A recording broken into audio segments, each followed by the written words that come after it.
Good afternoon and welcome to the Columbus Metropolitan Club. We are once again live streaming from the Boathouse at Confluence Park, hopefully for not much longer. I'm Doug Buchanan. I'm a member of the CMC Board of Trustees and I'm Editor-in-Chief of Columbus Business First. We really thank you for joining us today. Metro Club live streaming is presented by the Emergency Response Fund of the Columbus Foundation in partnership with the Columbus Dispatch, PNC, and also streaming today, NBC4i. We'd also like to thank those of you who purchased a virtual seat for today's forum. We're very grateful for your support, and largely because of you, we are able to continue live streaming. You can learn more about CMC, register for events, join or renew your memberships, purchase a virtual seat, or make a donation anytime at columbusmetroclub.org. Today's forum is sponsored by Starry, and I'd like to welcome Virginia Lamb Abrams, Senior Vice President of Government Affairs and Strategic Advancement, to introduce our speakers. Virginia.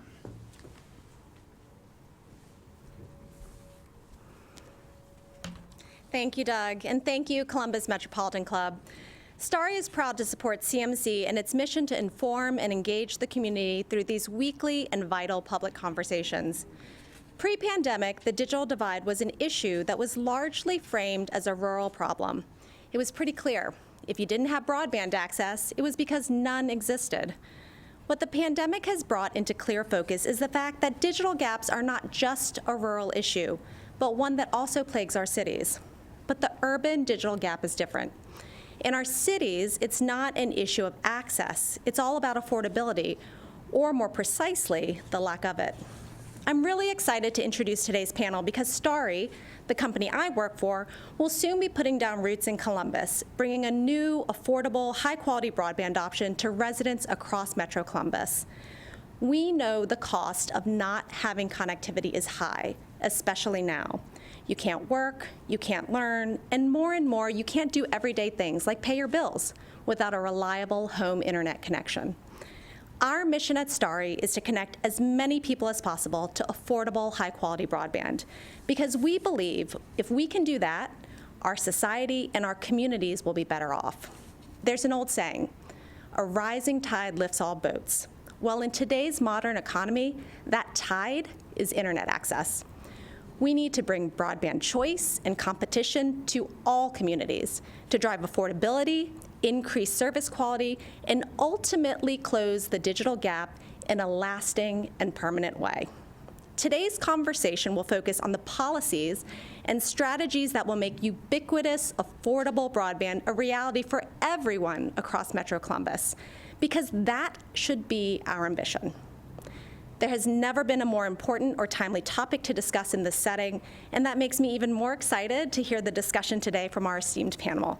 So please welcome Autumn Glover, President of PACT and OSU Wexner Medical Center, Matt McClellan of the Ohio Development Services Agency, and Dr. Talisa Dixon, the Superintendent of our Columbus City Schools.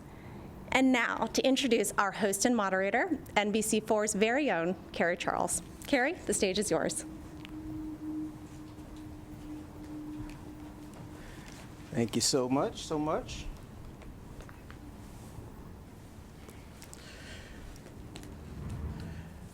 I'm going to get settled in here.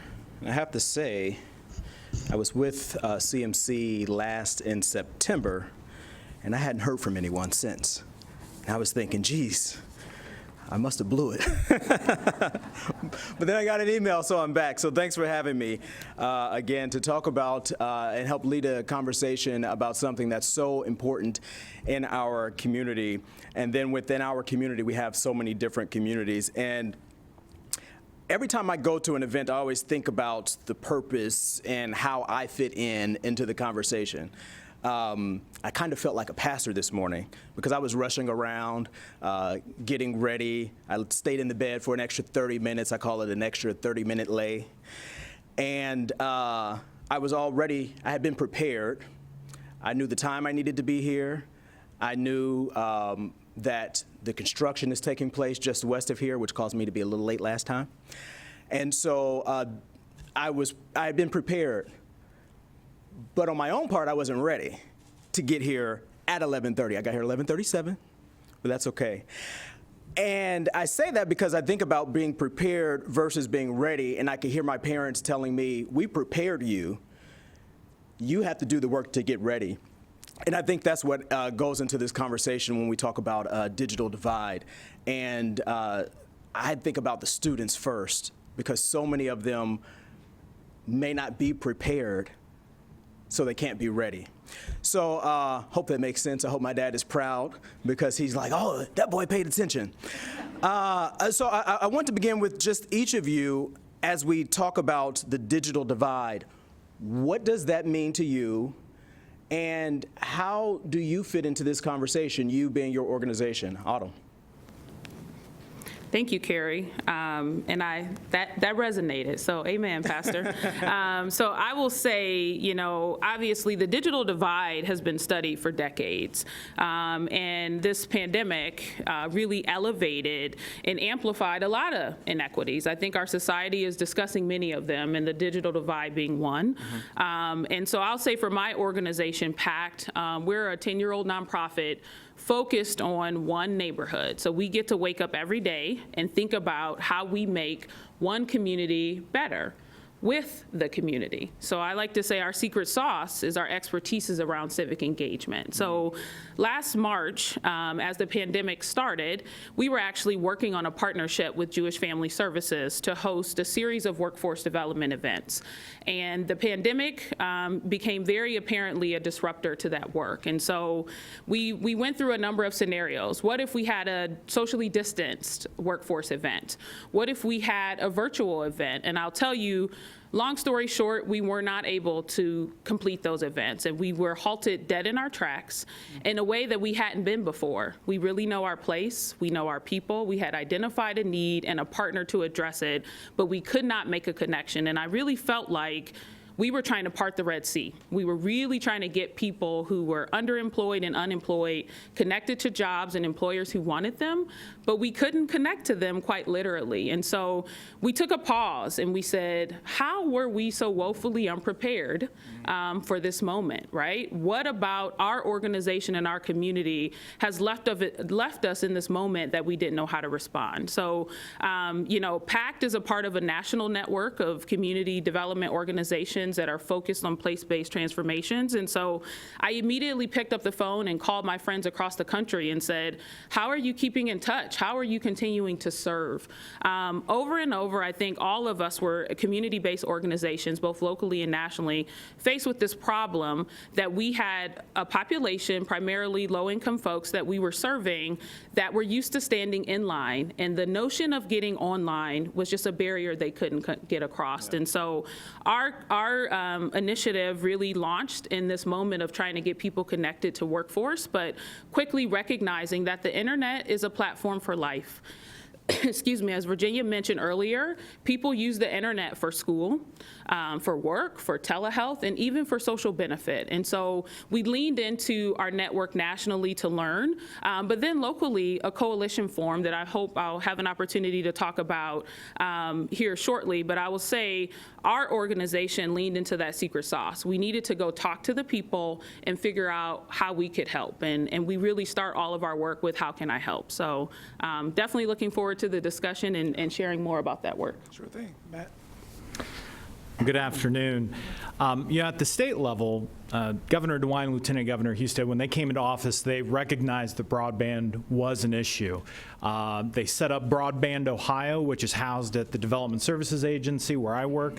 And we quickly kind of saw, we're trying to focus on access. And when we think about access at the state level, we think about the availability of internet, the infrastructure actually being able to connect, but also the affordability of internet.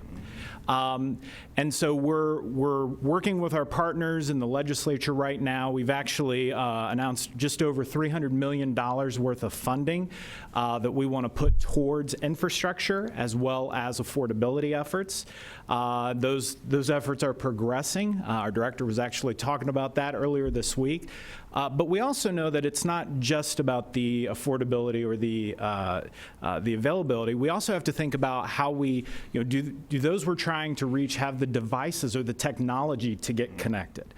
We've partnered with organizations like PCs for People at the state level to donate some equipment.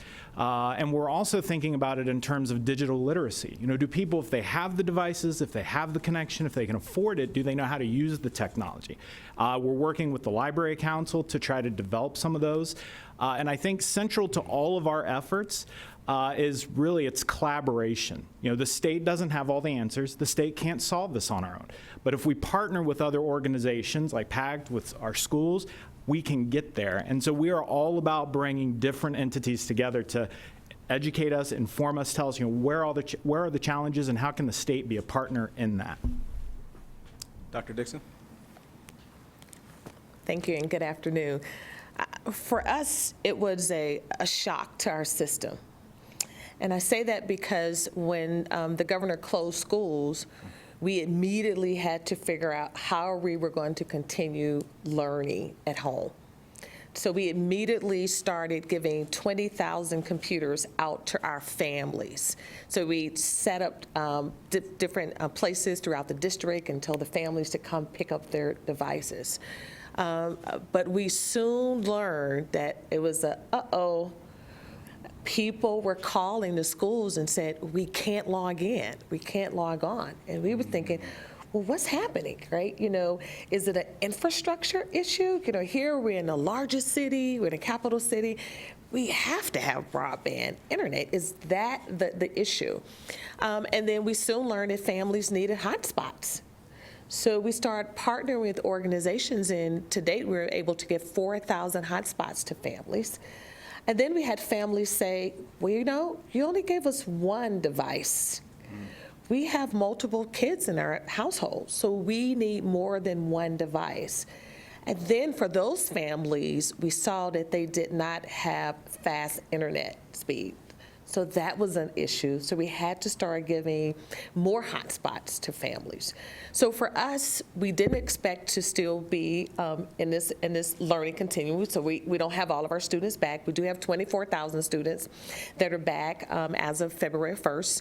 And we have our sixth graders and our high school students will start next week. But it was so important that if our students going to remain remote, they have to be able to access all the learning platforms that our teachers were providing, the district was providing. And if not, then our students are going to face a deficit, right? And not because of their own volition, but because we wanted to make sure that our students can continue to learn and feel that there was no barrier to that learning. So that was the eye-opener for us to make sure that our students had a device, they had internet, and that for whatever reason that our families could not afford it, that we would partner with organizations and we would be sitting at the table to help our students get through that. And I also want to make sure that we have a lot of students, about 6,000 of our students are considered vulnerable youth. So they either are in foster care systems or they live in homeless shelters.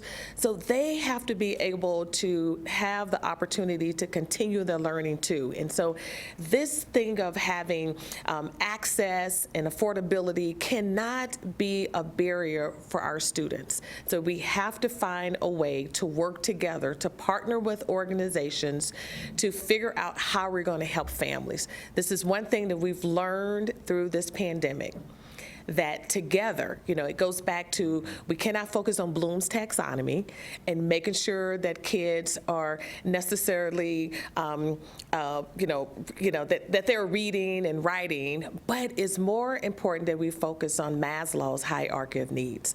Do our students have their basic needs? Do their families have what they need so that our students can continue to learn? And so we welcome the opportunity to be at the table to figure out how we can help our families, because if we help our families, our students would be more successful. Ooh, y'all got a lot of work to do. Or should I say we have a lot of work to do? We have a lot. Because I mean, it really, like you said, it takes a village. Yes. And then there are parts that we all have to do, even being just advocates and getting the word out. Dr. Dixon, you spoke about the challenges you all faced in realizing that we have to get this access to students. We have to get devices in their hands. You talked about the vulnerable students. There are also students who, without the pandemic, they were already facing so many challenges. Yeah. how do you catch up on that lost education as far as, and I'm asking this because I want you to talk about the effects of the digital divide. Yeah, so, very good question. So there were some learnings that we've discovered, and one that some students are doing well on this platform, right? Some students that were not connected in a school building are now connected on this platform. And that's not a bad thing. So we have learned that some students, you can still engage on a digital platform. But we've also seen that some of our students are having some social and emotional concerns because they're not connected with their peers. And so that was the sense of urgency we had to at least get our babies in. So our youngest learners are back, even if it's just 2 days a week, they're back and they're having that personal attention with their teachers and their peers. We know that some of our students, that in-person learning is the best model of learning, and we know that our students have experienced some loss, and so we have a summer program that we've already launched. The first day we launched our application last Monday, we had 600 people signed up. So we're planning a summer program for at least 10,000 students, and that would not only be some remediation, but there will also be acceleration, because all of our students did not lose doing this. Some of our students have really done well, and we want to make sure that their learning is accelerated. And we also want to make sure they experience Columbus, so we want to be able to take our students to connect their learning to the museums and to the zoos and to all of these places that they have access. They live in a capital city, they have access to so many things that taking that learning experience with the curriculum that we believe that we can do a heavy lift starting this summer. And we're doing a lot right now with our students being in the classroom.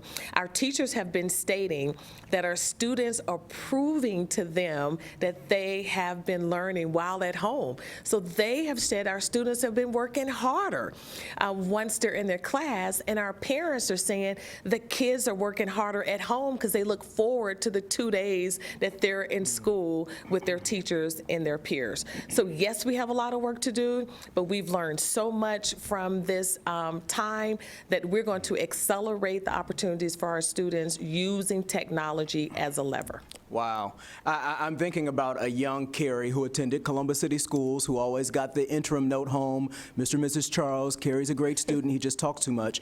But being in class and thinking, Jesus, is class going to end? And then sitting in front of a computer going, when do I get to go back to school? You all have so much going on. I would add to that too, Kerry, that Dr. Dixon and the principals and administrators and teachers, everybody who's doing their part. I think one of the other beautiful consequences of this moment is that it really allowed our community to step up in a way that they haven't before. And so certainly you all have heard about learning extension centers in our communities, and I can say in the PACT neighborhood, we enjoy a pretty long relationship with the school district. We have a partnership called the Health Sciences Academies focused on the East High School feeder pattern.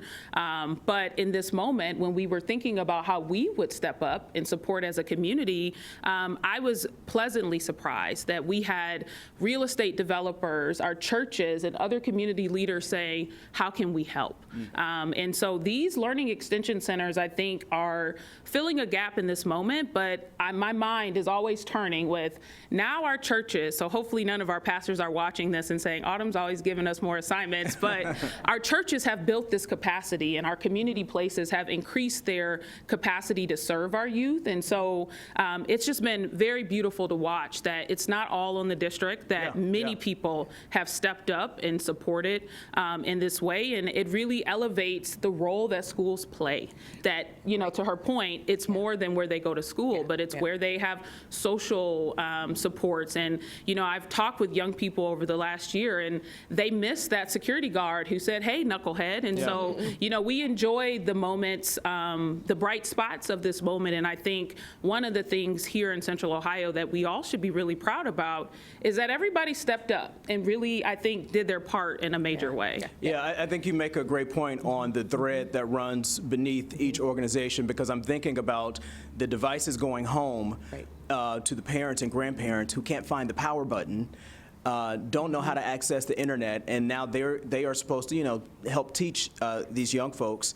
But then, Matt, I'm thinking about all of those same parents and or grandparents who are, you know, simply trying to log on to register to get a vaccination, the shot. Or they still have to go to work. Yeah, they still have to go to work. But that divide there, when you talked about the affordability, I mean, that plays a huge role in this. Absolutely. And I think we're trying to tackle it on different levels. You know, certainly affordability is an issue, but the investment that we make in infrastructure will also impact affordability because it helps to reduce those costs. Of that roughly $300 million that the state has, that the administration has proposed, up to 50 of that will go specifically to affordability efforts and working with providers, working with local organizations, because I think, you know, as both my colleagues up here are talking, what's helpful for us is they have practical application of things, and we can learn from those experiences because we are not prescribing a specific technology or solution.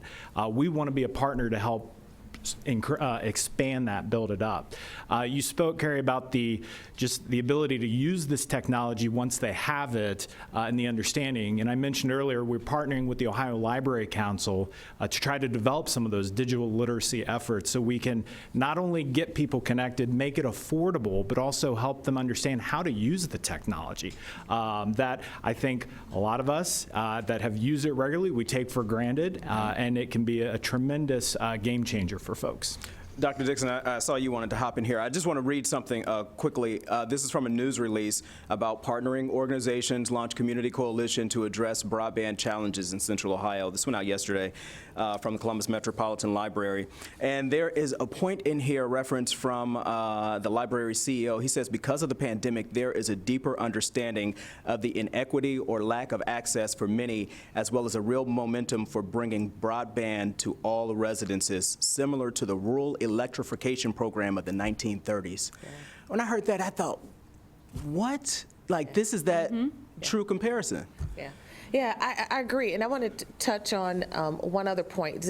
The power of the partnerships, I think, has just been elevated, right? You know, I think school districts have worked in silos, and we think that, and for some reason we thought we can do it all by ourselves because we were held to do it all by ourselves, expected, and we had to reach out to others. So when we talk about the Learning Extension Centers, we have them all over the Columbus communities because families needed a safe place where their students could go and work. They take their device, they have internet access, and they can continue learning. So we're just so happy that our partners have leaned in and said, here is a way that we can help our students and our families. And that's something that we have to continue.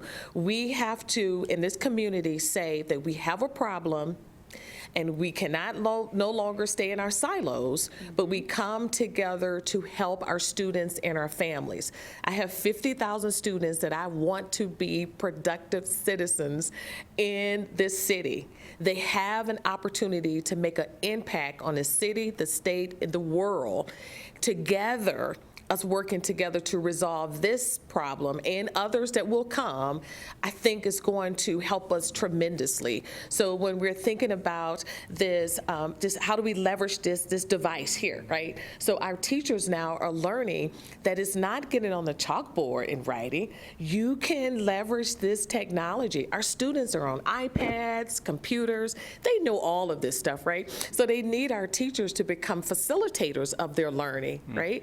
And so we are working to make sure that our teachers have a professional development, they have the devices they need, the students and our families, but we're always going to have problems if families cannot afford to make sure that when their students come home, that the learning can continue, because it all can't happen during the school day, right? And we need our families, our parents to help our students, but we have to resolve this issue, or learning is only going to go from 8 to 4 and nothing happens afterwards unless you go to the library of other places where you have access and the learning can continue.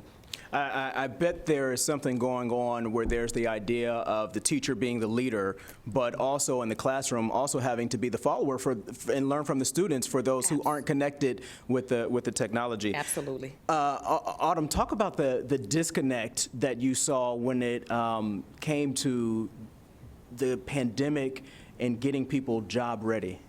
So I'll say that, and to the point that you referenced about the Digital Equity Coalition, the internet prior to the pandemic, for those of us who had the privilege of being able to subscribe to service, was really treated like a luxury. And it's not. It's an essential service at this point, and some people would go as far as to say it's a utility, it's the fourth utility, but the fact of the matter is people need it for life, and people deserve the dignity of being able to access it. And so I mentioned earlier that at the beginning of it, I just had this moment, and frankly, as a leader, I thought, I've been working in this neighborhood for 10 years. How did I miss this? And so, there's data available. The FCC has data about different census tracts and neighborhoods. Our census, American Community Survey data is available. But prior to this moment, that data was a yes or no question. Do you have access to the internet in your home? And what I know, because I know my community very well, and I think that's important to note, that community-based organizations are going to be a linchpin to this work, which is why this coalition is so powerful. But what I knew was that data wasn't right. And so we hired people in the community, gave them PPE, and we sent them out into the community to go door to door and to interview our community. Do you have access? What kind of access? Do you know about affordable plans? There are internet service providers throughout Columbus and Franklin County. Yes, so we have access, check. But to my colleague's point, is it affordable? Right. And importantly, is it effective for what they need to use it for? And what we learned was that if our residents did not have the internet, the number one reason why they didn't have the internet was the cost, that was a luxury that they could not afford. I think in the press release, and certainly tons of data we can all reference, the majority of people who are disconnected are low income. And that inequity is also racial. And so, the infrastructure exists, but there is a disparity there. So number one reason was affordability. People couldn't afford it. The number two reason that we've heard from our community members is a fear of navigating it. That speaks to lack of digital skills. It speaks to the trust of privacy and security online. And so when we were trying to help people apply for jobs, it really started to uncover that every other part of their life, the ability to pay a bill online, the ability to schedule an appointment or talk to a provider online, continue learning, was going to be a disparity. But I think the most important thing is nothing is ever going to replace civic engagement. We have to talk to the people that we're trying to help, and that's what we're doing. But two, affordability is a little nuanced, right? Because sometimes affordability doesn't always equal effective. And I think that's where we have a lot of work to do to make sure the internet is fast enough to connect with that teacher, connect with that learning opportunity. So. If I could jump in, one of the points Autumn just made was about, people paying bills. And I think we all knew pre-pandemic, we did a lot of activity online. I think we took a lot of that for granted. But one thing we've seen over the last year that those services or those efforts that we do online have just been amplified, the importance of having a steady connection. It's not just learning for children. It's working from home for adults, those who do. It's connecting via telehealth to visit your doctor. It's paying bills. There's a lot of reasons you can point to that I think have just demonstrated, and I think that's what has kind of led to this increased coming together of organizations, the states stepping in, that we're seeing it's more than ever. It's important. And I would also note that not just at the state level there's a recognition, but even at the federal level, the most recent round of funds that have been released by Congress that our state got, we got roughly $560 million or so that our agency will administer for rent utility assistance. One of the utilities that are included in that is internet. Now, it's not to pay for gaming, but for those essential functions that you need to do online. It's interesting because I was actually thinking, while the access is a quality of life issue, and now I'm not into gaming, but I think the world has changed so much where we focus a lot on mental health, and to not be able to take a kid to the movie theater and see a movie is a huge deal now for a lot of folks, right? And so we're watching movies at home, but a lot of families can't do that with their kids because they don't have the access, and they can't go to the neighbor's house because there's the concern of getting someone sick or bringing something home. Kerry, that's a great point. There's social benefit to the internet. It's Netflix. If I have the ability to watch, and I'm not going to name the shows I've been watching, but if I have the ability to watch them, watch them end. Everybody deserves the idea of a movie marathon with their young people. Yeah. I think the other social benefit that we cannot discount is networking. We no longer can come to CMC on Wednesdays, but we can connect with people on social media and on LinkedIn. I was helping someone in our community looking at a job application that he filled out on his phone, and that looked good to him on his phone, but what came through on my computer was a lot of jumbled letters, right? And it didn't come out clearly. But if he had a device that he could use, and devices are expensive, right?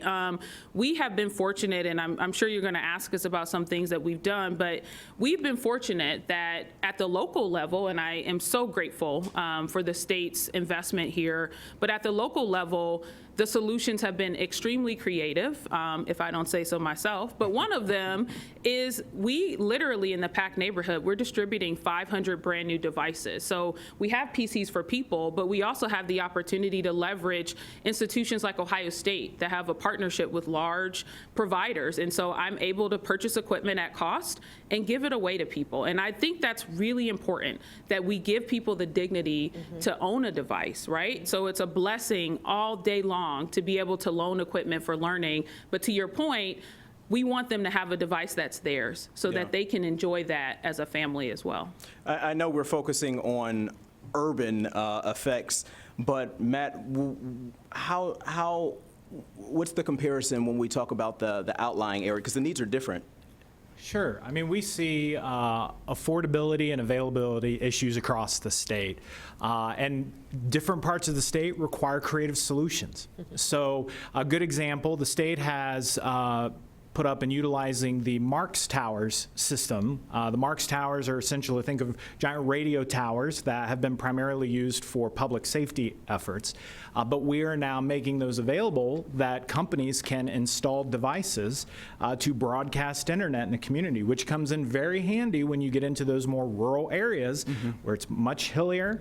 And so we've already had one, the Riverside local schools, I think down in Southeast Ohio, we've done a pilot with them. We're currently in the process at the state level of accepting grant applications. So if anyone's interested, a little plug, go check it out. But and I think that speaks a little bit to we are not trying to prescribe a specific solution. We want to work with partners to figure that out. The other stat I'll note when it comes to the availability of broadband, we know that there are roughly, I think, about 300,000 households in the state, amounting to about 1 million people who do not have connection to the internet. And so I think the investment that the state has outlined, we estimate on the low end that if we get all of that out the door over the next 2 years, we could see the connection of upwards of 73,000 households in the state. Could be more than that. Trying to be conservative there, but just a little taste of kind of what we're looking at around the state. But when you hear that, Dr. Dixon, there was a reaction there. What was going on there?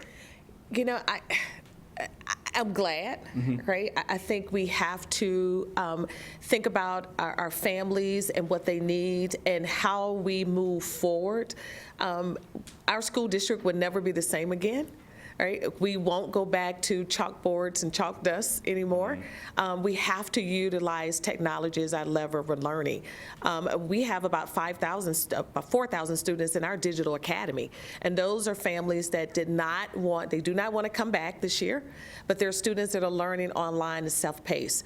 And our families want to know, how do we check on our kids? You know, what are the platforms? I'm using my phone to check my students' grades. I'm using my phone to try to pull up a YouTube video to learn something new. So if we have things in place that's going to help our families, then we're on the right track.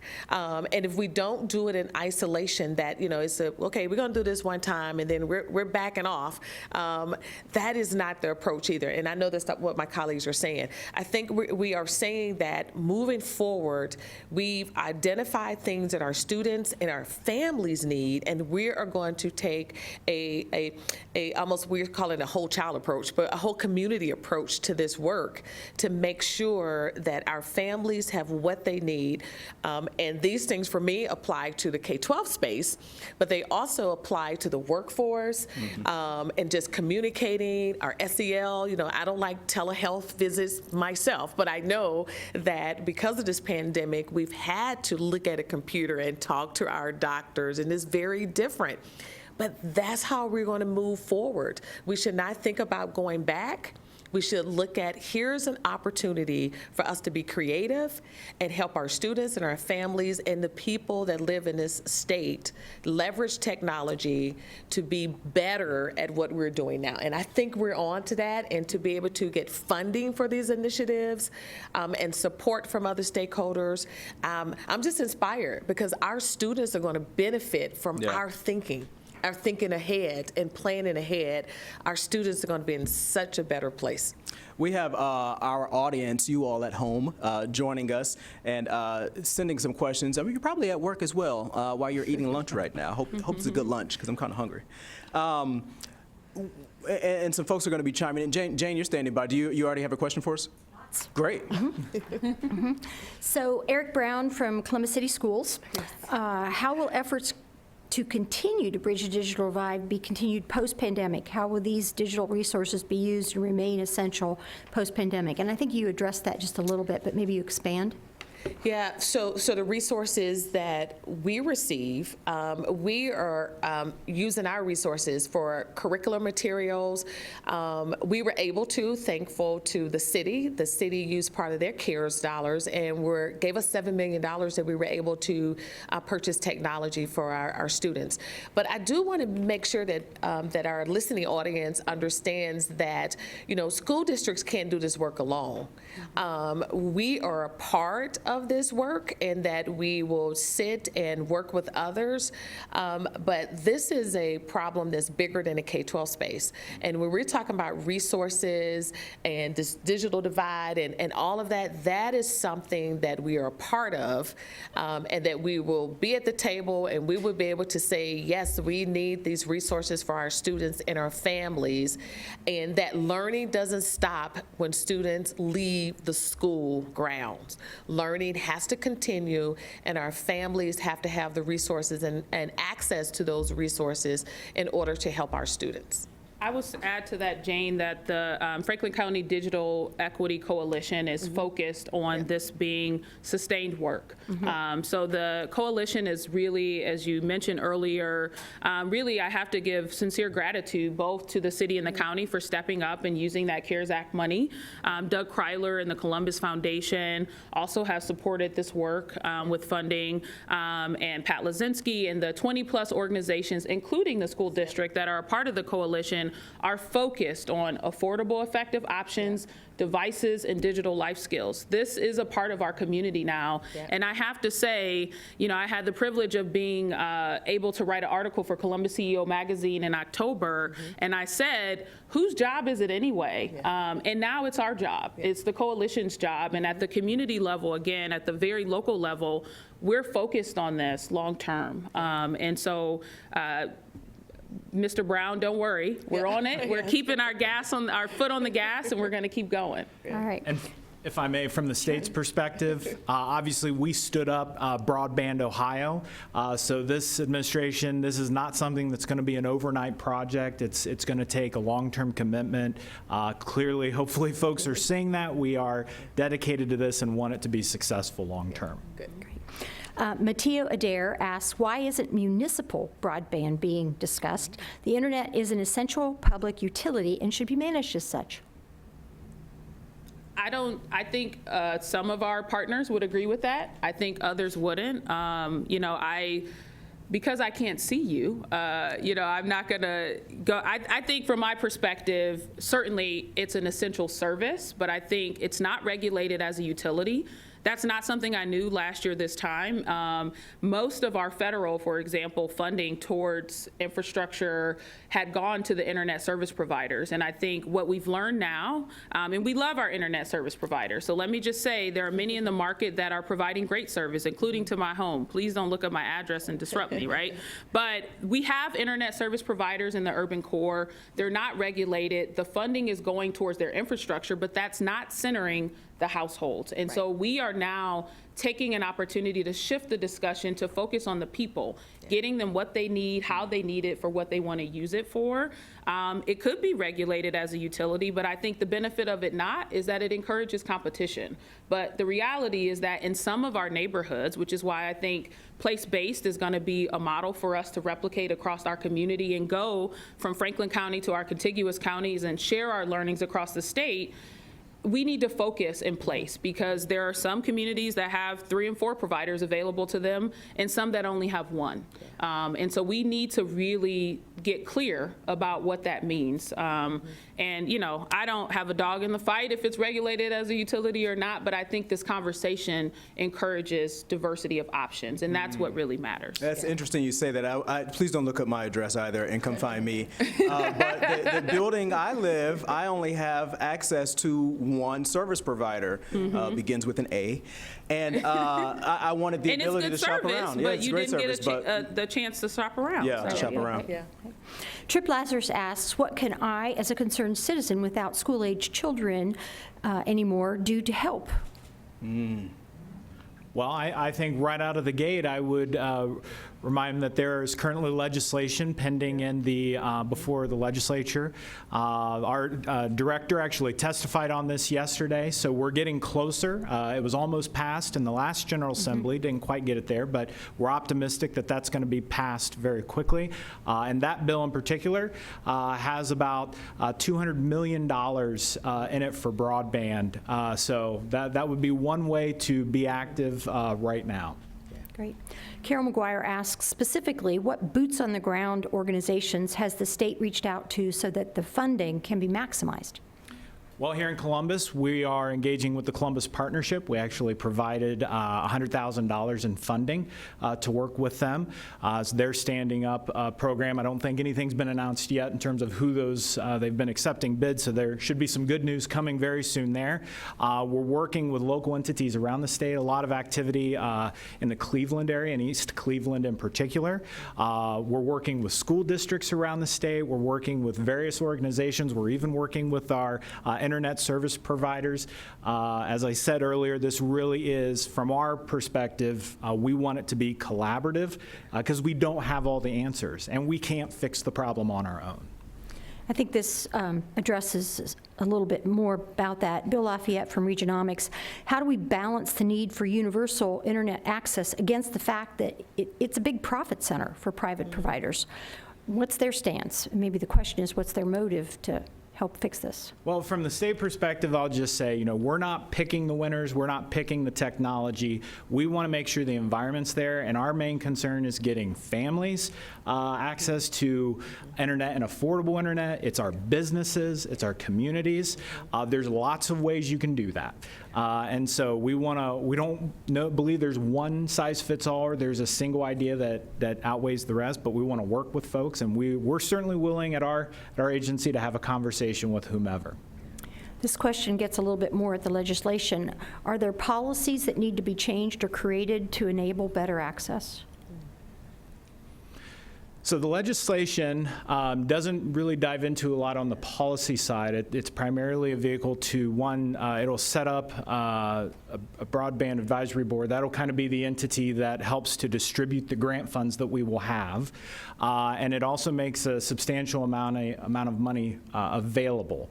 I will tell you that in terms of a policy, one of the things that we are setting as an expectation is that the minimum would meet, for any internet service provider, would have to be the federal minimum. But that is the bare minimum. And we are encouraging folks to exceed that and go higher. Great. Carol Looper asks, when students are behind for lack of devices or internet to get connected, how will they be helped to catch up? Thank you. So we have a help desk right now. So if families, if their computer is broken, they need a new one, all they have to do is set up an appointment and they would get a brand new device if they need a new hotspot. So we want to make sure that there are no barriers to families having access to the device or to internet.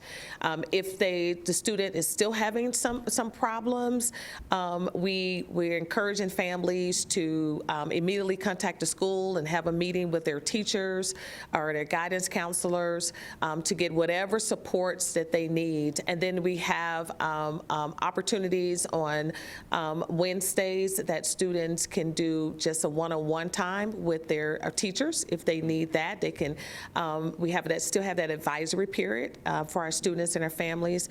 And then again, we have already planned a robust summer program too. So we're going to do a lot of work in the summer. I want to just jump in one to shout out to Carol Looper, and I studied under Carol. I had that question on here, so I learned something.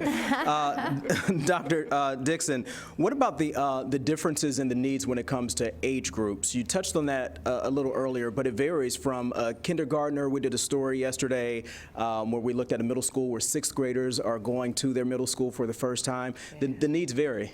Oh, absolutely. You know, our youngest learners, one of the things that our first day back on February 1st, it was just our students were, you know, getting out of the cars and getting off the school bus with these masks, and the first thing they wanted to do was hug their teachers, right? So we couldn't hug, so they were doing these air hugs, you know, and then but there was another bright spot. Our principals and teachers said that our kindergarten students, there were no tears. Because usually the first day of kindergarten, the students didn't want to go in the classroom. They were hugging on to their moms and dads. But they had a chance to get to know their teachers on this platform. So as soon as they got to school, they rushed to the classrooms, right? So we said, wait a minute, maybe we need to do this in the future. The first few weeks of kindergarten, Like an orientation type thing. orientation should be online. And so we decided to do a phase-in approach. We wanted our sixth graders next week to be in the building by themselves. It's their first time, you know, and we're bringing our juniors and seniors back because our seniors are like, okay, most of our year has been in this online platform. We have some work to do. And we got our Career Center students back, because think about it, our career students are utilizing high-tech technology in a lot of their fields. So we needed our students to get back to their classrooms so that they had access to that technology in order to get those credentials that they need to graduate and be ready for the workforce. And then our younger students really needed more social emotional care. So we've had to make sure we build in lessons. We have our social workers working with our students, because this is so new to them. They're used to playtime and touching and hugging, and we have to make sure that our students understand this is very different, but we still have programs and people for them to talk to if they're not feeling okay. And to our adults, we've said over and over and over again, it's okay to say that you're not okay, and we have those services for our adults too. So everyone in this K-12 space, this is different for everyone, and we wanted to make sure that we had a platform to engage our learners as well as our adults and our administrators so that we can get through this and get back to some sense of normalcy. So Mars Booker, has there been any outreach to universities about having STEM students help with teaching digital literacy? I can give a couple examples. Yeah. So one of the things that we're leveraging and the PACT neighborhood is a partnership at Ohio State called Digital Flagship. So we do have students, they're not necessarily STEM students, but they're what we call digital natives. They know technology, and I think it connects a little to Kerry's previous question that age demographics in K-12 is one thing, but age demographics of a community are also important. And so we're also specifically focusing on our older adults. And I believe, and I have the privilege of having what I call my old lady gang on the Near East Side who will tell me, Autumn, that's not working, or you need to think about that. But I believe that if we create digital tools, leveraging those digital natives, college students, who, by the way, also have a crisis around digital divide too, but if we leverage those digital natives and create learning opportunities for older adults, those same tools can be used for other members of our population who also need a lift with digital skills. And I must say, I've been talking about this for the last year. I don't go a place without somebody raising their hand to help. Yeah. So it's not just higher ed, but our business community is stepping up. Our banks are helping us develop tools around safety online and privacy online.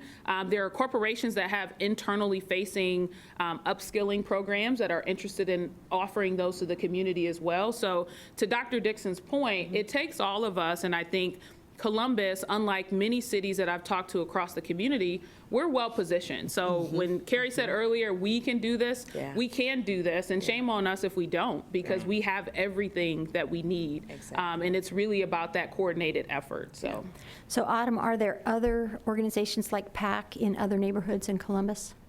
Absolutely. So there are organizations on the south side, the west side, in Linden, and that's the other thing too about Columbus. We're uniquely positioned. Every urban community in Columbus has faced some level of revitalization in the last 15 or 20 years, and we all know each other. So we're sharing our notes. We have spent a lot of time as a coalition also talking with folks in Cleveland. They're a little ahead of us. The Cleveland Foundation and the Columbus Foundation work very collaboratively together, and so we've benefited from learnings both locally and we're sharing. So he mentioned the pilots that the city and Smart Columbus are doing. The PACT neighborhood will be one of those, and the South Side will be as well. And we're leveraging those community-based organizations. I think we can take one more live question. Mm-hmm. So a year ago, we were having very different conversations. A year from now, what will the conversation be like, and what will you be talking about as far as what you've accomplished? Wow, great question. Who asked that question? Yeah. That was my last question. Well, for us, and I think the last time when I was here, I was talking about this portrait of a graduate, right? So we as a community came together with a conversation facilitated by Patel for Kids. And it was, what are our hopes and dreams and aspirations for Columbus City Schools? And from that, we came with 6 attributes. And we said we want our students to be creative thinkers, adaptability, empathy, global empathy. Those are the things we want for our students. And our students are leading the way. That is our new vision. So from that, we're going to see our students have co-designing their educational experience.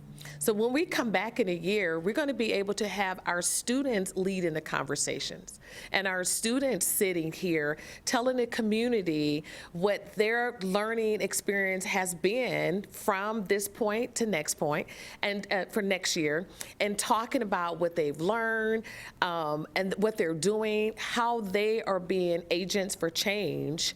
And we're going to be excited about that. So our students are going to be your next guests and talking about their experience and how their parents, the new learning from their parents and their community. So I'm just excited about that next platform that you guys are going. And maybe Kerry, you can facilitate that conversation with our students. Have me back for a third time. Yes, yes. So that's what you're going to hear next year this time. I'm going to, go ahead. I was just going to say, first off, I hope we have a room full of people a year from now.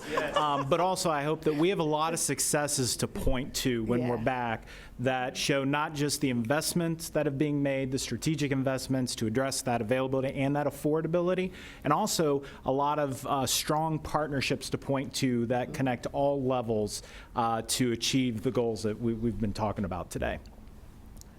Everything that they said, I think we will be testing some of those successes in other neighborhoods and replicating this good work over and over. And I think the other thing that I look forward to is that we really have recognition that if we are able, when we are able to be successful in getting people online in ways that are meaningful to them, that our community will be better for it. And there's an economic case to be made, and I think that's the next topic. I think we have somebody on the CMC board who can cover that, but to really think about how we leverage the talent that's going untapped because people aren't able to be connected. We are, in case you didn't see, I got a time cue over here. But I'm gonna ask each of you to just fill in the blank. My greatest concern when it comes to the digital divide is Equity.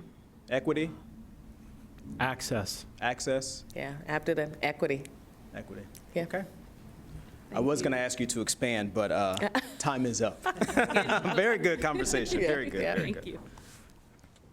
And Doug, I'm gonna slide to the left, so you can slide Thank it. you very much, Sure Kerry. thing. Well, I hope you found today's forum enlightening. I know I did. Our next forum, we will explore the critical issue of internet access. We already did that one. Let's thank today's sponsor, Starry, and thanks also to the Emergency Response Fund of the Columbus Foundation for presenting our live streaming in partnership with the Columbus Dispatch, PNC, and NBC4i.